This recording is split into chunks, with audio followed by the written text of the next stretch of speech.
आपने देखा होगा मॉडर्न जो ट्रांसफार्मर का आर्किटेक्चर है वो काफी सारी चीजों पे फोकस करता है, लेकिन आपने सुना होगा कि अटेंशन ऑल यू नीड, आपने एक पेपर पब्लिश हुआ था उसमें देखा होगा।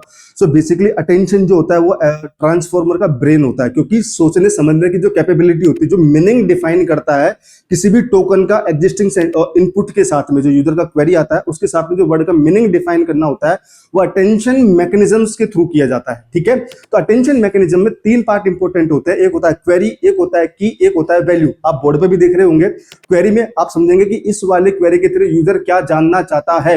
की का मतलब होता है कि ये वाला जो वर्ड, ये पर्टिकुलर जो इस वाले सेंटेंस के साथ में कितना सेंस, कितना मीनिंग बनाता है। वी और वी मतलब वैल्यू, वैल्यू का मतलब होता है फाइनल वर्ड, कि ये वाला वर्ड कितना कंटेक्चुअली अलाइन है इस वाले सेंटेंस के साथ में और यूजर की क्वेरी के साथ में। ठीक है, सेल्फ अटेंशन के अंदर हम जो मल्टीपल वर्ड्स होते हैं, ठीक है, उनको पहले टोकनाइज किया जाता है। टोकनाइज करने के बाद में हम उनको एम्बेडिंग करते हैं, पोजिशनल एनकोडिंग करी जाती है।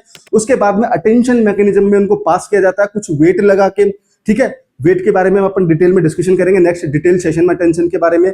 उसके बाद आपको मैं समझाऊंगा किस तरह से मैथमेटिकल फॉर्मूलाज काम करते हैं।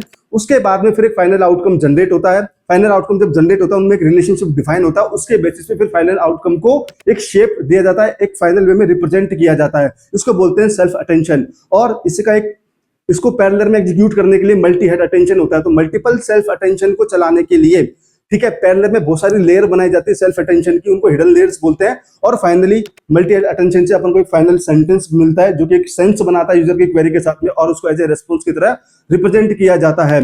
इसी तरह के इंटरेस्टिंग फैक्ट को जानने के लिए जुड़े रहिए हमारे साथ में, और इस वाले चैनल को ज्यादा से ज्यादा लाइक, सब्सक्राइब और शेयर करिए। Thank you.